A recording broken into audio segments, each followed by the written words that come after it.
everyone. We're going on a little trip today. About 3-hour drive, 3-hour back, 6 total hours in the new Land Cruiser. I just did the timing job on it, water pump. So this is the first long drive I'll be doing it to see how it does. When I was thinking about doing this trip, I actually felt like the Samurai would have been a more reliable vehicle to take, just because I know that thing's reliable. But I want to do some driving in this, see how it is. Got Ryu with me. What's up, dude? Say hi. No, we're going back to the unlikely Overlander's house again today. My Samurai, the gas tank is completely crushed in. I've smashed it on so much stuff off-roading it. It actually got a hairline crack now, and if I fill it up above half tank, it just starts leaking gas everywhere. So in his scrap pile, he had a gas tank, and it's less rusty than mine because mine's from Minnesota. All the fittings were rusted off. I had to like cut them back and clamp hoses over them. It's a mess. This one's in a lot better shape. I can throw it on and then throw a skid plate on it and be good to go. My fuel level gauge has stopped working too. I think my gas tank is no longer grounding because they ground through the body of the tank, through the frame bolts. There's no ground for the sending unit, and I don't think mine's grounding anymore because how rusty it is. Or my sending unit's just crapping out. It works half the time, so I'm gonna get this one. I'm gonna put a ground wire to one of the bolts on the sending unit, so that way I know it's grounded good. Well, check back with you when I get there. I'm gonna be having to pay attention real good, but this bad boy's at 399,735. I've got 205 miles there and 205 miles back, so we're gonna break 400,000 today. We're gonna get the big 400 today. Yeah, so this is a really good test for the cooling system, transmission, and everything on this. I'm not super familiar with this thing, so I want to know how reliable it is. And up here on these super twisty, super steep mountain roads, it's a really good test for cooling systems, transmissions, and everything. Because this thing is 50 miles off of 400,000. It's gonna get 400,000 on this trip. With that many miles, you have no idea. So this is a very good test to see how everything's holding up. Will it overheat going up these steep hills, long turns, constantly having to give it lots of throttle? Will the transmission struggle, constantly having lots of load, shift, downshift, upshift? So this is a great test for this whole thing. As long as it has no issues on this, does this without any problems, then I don't really have any worry taking this thing all the way across the country. It's like the old 4Runner I used to have, had over, I think it had 300,000, 35-inch tires, solid axle swap, original drivetrain, and that thing drove it all the way to Canada, from Virginia, all over the country, tons of rock crawling. It never had an issue. Everything worked great, shift buttery smooth. The old Toyotas, they're built to last. So if it does this trip good, then I'm not really worried about the 400,000. If something goes bad, I'll fix it. It's just constant twists, constant uphills, can't go more than 20 miles an hour. I was on this road a few weeks ago in the Samurai, and I was going like 30, 35 around these things, like a little go-kart, especially with the big heavy tires and wide rims I got. The thing handles like a go-kart on these. I was flying. That's Bald Eagle right there. See, super twisty roads. If you mess up on that, you're going straight off a cliff. Tons of fun in a fast car. Alright, up by Springer Mountain, by the Appalachian Trail, kind of, there's this icy mud hole I want to go through. I tried to ease into it over and over, and I know this thing could do it, no problem. It could probably walk right through it. My worry though is I don't have the factory skid plate, and my oil filter is right there. So that's not a good combo. But I'm gonna go a little to the right, stick the right side down in the mud hole, just have a little fun. And I need to get the skid plates for it. If I had the skid plates for it, I would blast through this right here.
broke the ice up enough, I was kind of confident I wouldn't hit the oil filter, so I just decided to go right through the middle. And yeah, like easy peasy, had no trouble at all. Factory rear locker, it's pretty dang capable.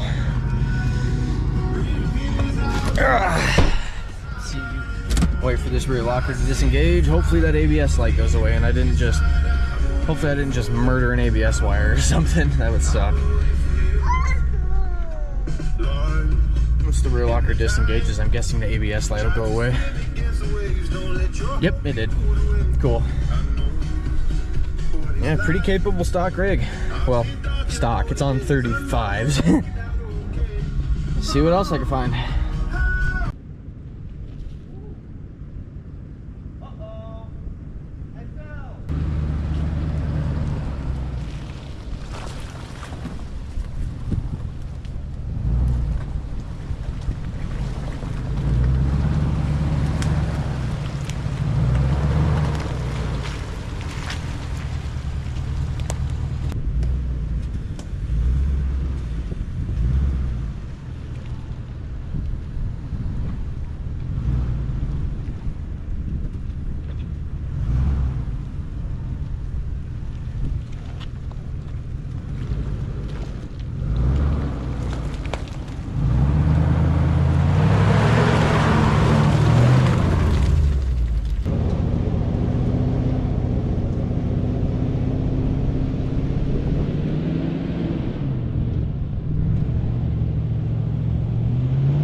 Right as I was pulling out of this spot, another guy showed up in a, what are those, the Gladiator. Showed up in a Gladiator, and he's out here having some fun too. Pretty cool.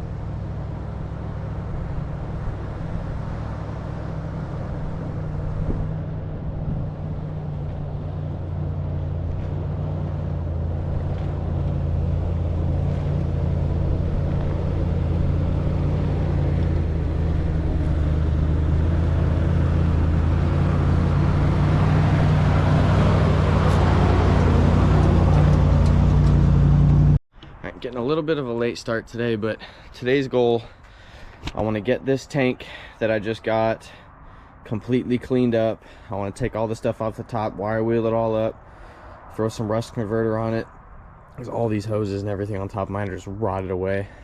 I want to see if I can break those 6 bolts loose, because I want to put a ground wire to one of those for the sending unit. So mess with that tank, do a bunch of that. Second part, I need to take these brackets for the sway bar off of this old tube, my old cross member piece.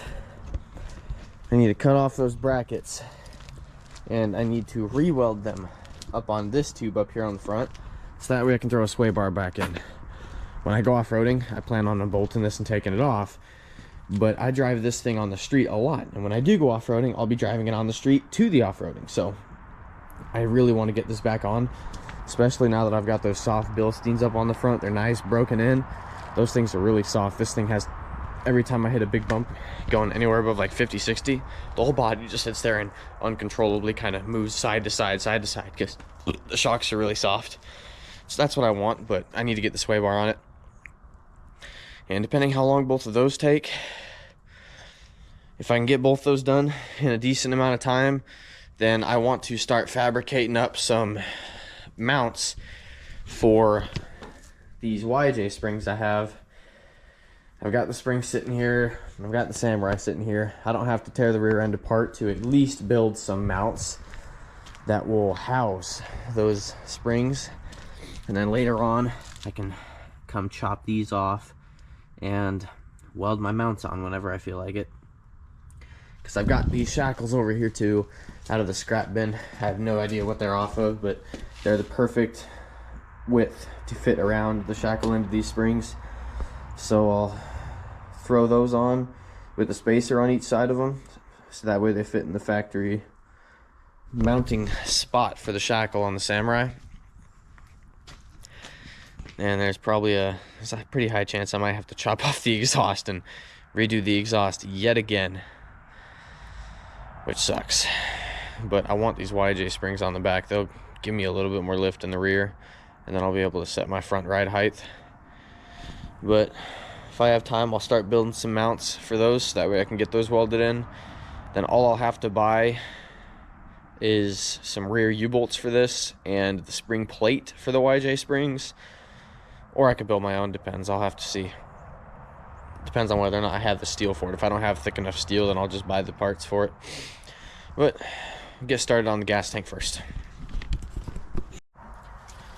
I really hope these 6 screws right here don't snap. Probably will because of how tiny they are. But I'm really hoping they don't. It'd be really nice if they didn't.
Oh, that smells amazing.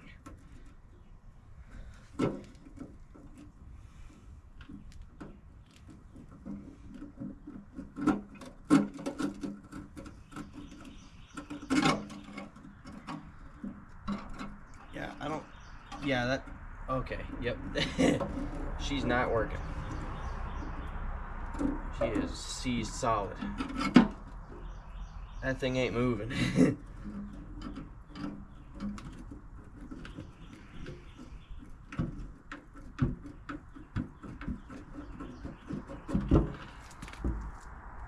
Yeah, seized.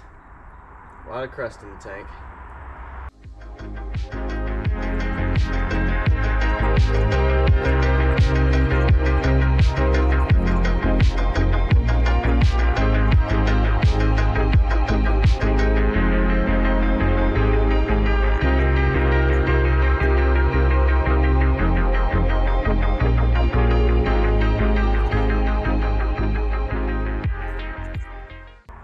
Probably dump a bucket of nuts in there, start sloshing it around, let it sit for a while, do that a time or two, try and get as much of that rust out as I can.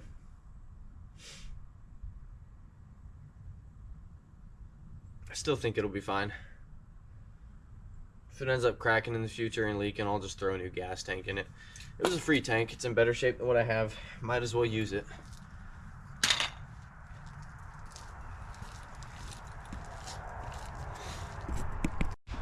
all I've got is a really small thing of vinegar, nowhere near enough to do this. I probably need like 3 gallons of it or more probably. I'll probably throw a gallon in there, slosh it all around with nuts and bolts and stuff, clean it out, throw another gallon, do it 3 times. So I need to go get 3 gallons. So go ahead and go grab some from the store. I got 3 gallons of the cheapest vinegar that was at Walmart. $3 a gallon, great value. Do 1 gallon, slosh it around a bunch, let it sit for a little bit, hose it out real good. Now I'm gonna go over to the hose section. I need to get a thing for the hose so it shoots out with some pressure. Got the cheapest hose nozzle that was there too, about $3. Smallest one I could find too, so I can fit it down inside of the tank, spray it around a bit. And with the 3 vinegars, it was about $17 just for these 4 things. Thanks, Democrats. So this is a very simple process. I used to do this all the time when I would buy $400, $500 like 80s motorcycles that had been sitting for a long time, and I'd get them running again. I'd always just pull the tank out, throw a bunch of vinegar in it, dump a bucket of bolts in it, slosh it all around, shake it all up, because those nuts and bolts will hit the metal, scrape the metal all up, get a lot of that flaky rust, scrape the rust off. The vinegar will help with that a lot too. Vinegar kind of dissolves rust. Do that a bunch, shake it all around, let it sit, dump it out, throw those bolts back in, throw a fresh thing of vinegar, well, hose it out too, real good, then throw a fresh thing of vinegar in there, more nuts, throw those nuts and bolts back in, shake it up. Do that a couple times, and you can get the inside of a tank looking pretty much brand new. You can get all the rust out of it. That's what I'm gonna do with this thing right now.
So this thing's basically junk. I thought about it, and the top half of the tank is pretty decent. I was able to get all 6 bolts out, or all 5, so I'll probably cut the bottom off and maybe weld it, build a skid plate out of the gas tank. I won't have to run a skid plate. The bottom of the tank will be a skid plate. Alright, just got both these cut off. Both the sway bar brackets. Cut them off that other one. Now I'm gonna clean them up a little bit. Clean the metal up on this cross member. Throw the sway bar on to get it all lined properly, bolted on, because I still have those pieces where they should be. Both of the actual mounts on there. Then I'll tack those in place, pull the sway bar back off, and then weld them on.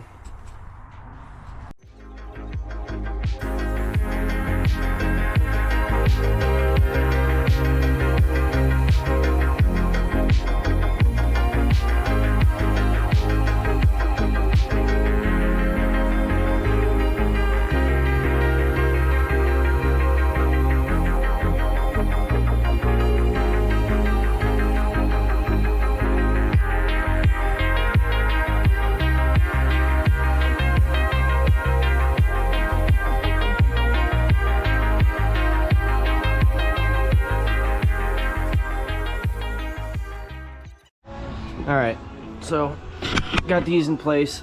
I've ground down where I'm gonna weld so I get a nice clean weld. I'm gonna go ahead, pull the welder out, tack these in place. Then I'll pull these off, fully weld them.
Alright, got those welded on the inside and the outside of each piece. Factory, it was only welded on the outside here, so it's already stronger than it was from the factory. So I just got to bolt it all up together once this cools down, throw some paint on it, and sway bar is reinstalled. That's another thing I want to do. I got these from work. Someone took them off. There's nothing wrong with them. They work fine. They're bright. There's been multiple times at night where I was off-roading this thing and just couldn't see very well, or like I'm down an empty road and just can't see good.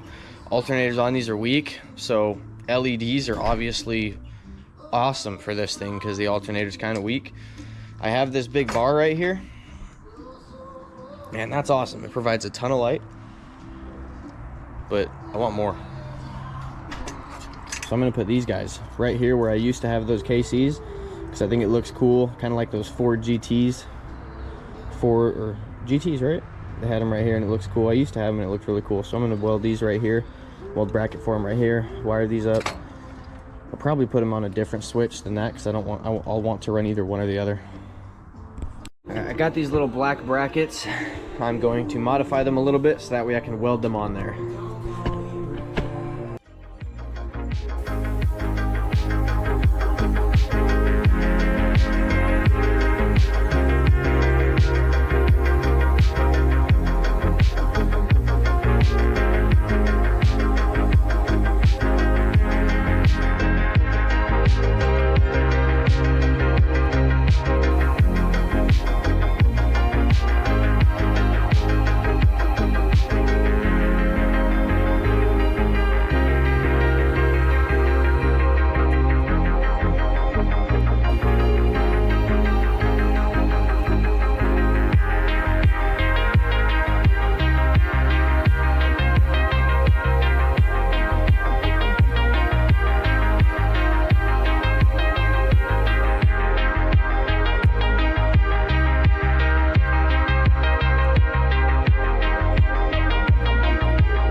got the brackets modified.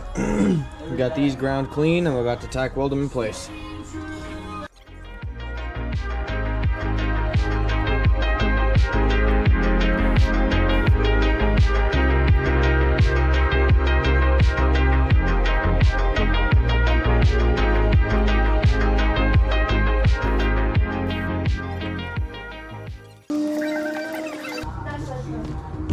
Alright, got these tacked in place. Now I'm just going to fully weld them on there.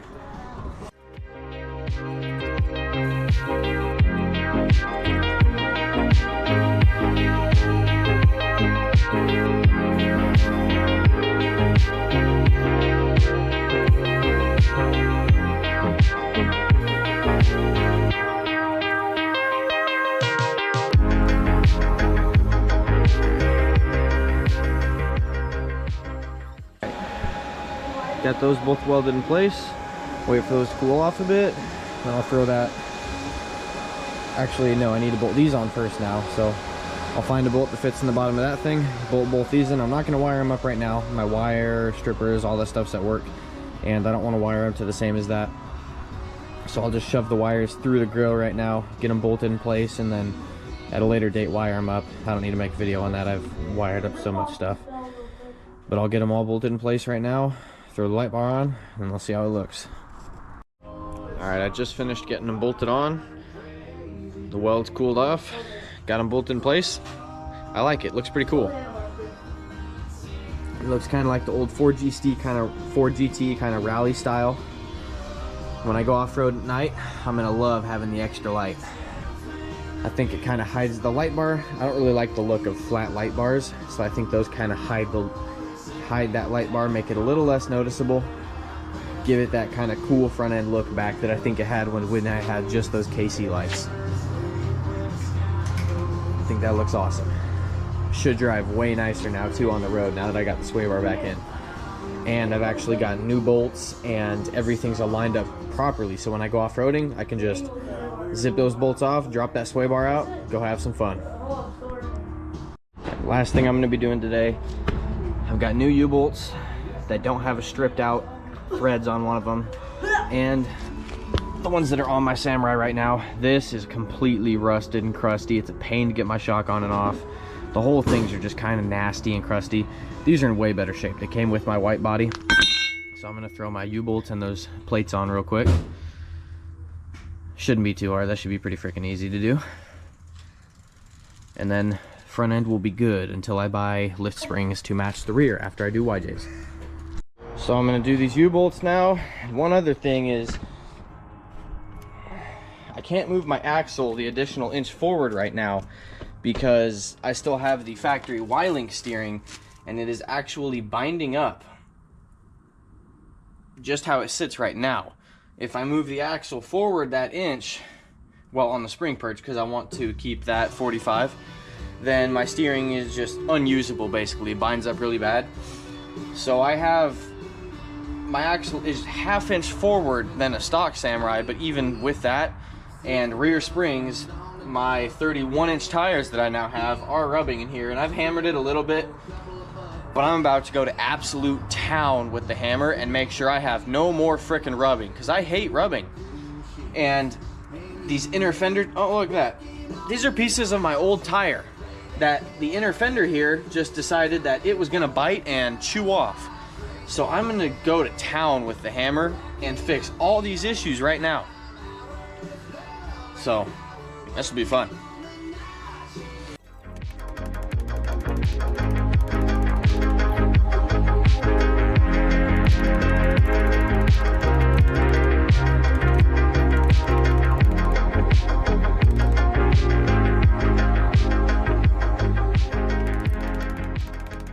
All right, that's not pretty, but I don't think I'll be rubbing that anymore. That's a whole inch of gain right there.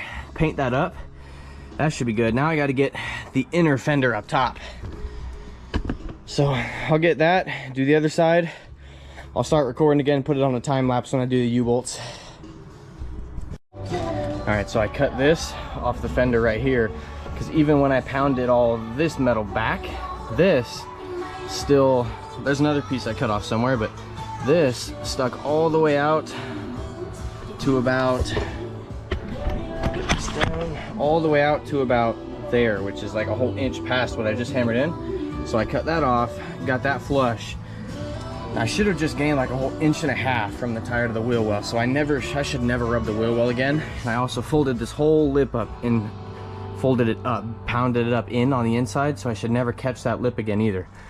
So after I swap out these U-bolts and plates, I'll get these tires back on, articulate the suspension a little bit, see if I'm still rubbing like crazy. I'd like to be able to at least, even if I rub, I would like to not destroy tires when I rub. So we'll get those on and then see how it is.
Factory's like 60. Dr. Z's thicker, stronger ones are 90. These aren't factory. I don't remember exactly what company I got them from, but they are heavy duty ones. Just by looking at them, they're a lot thicker, so went ahead and did 90. Didn't feel like stripped them or nothing, felt good. I'd much rather have 90 foot-pounds on spring under because they're what holds your axle in place. I'm good with that. Last time I just cranked them with the impact, and as you saw, they were nowhere near tight. I'm glad I'm changing them now.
fenders back on, but that's it.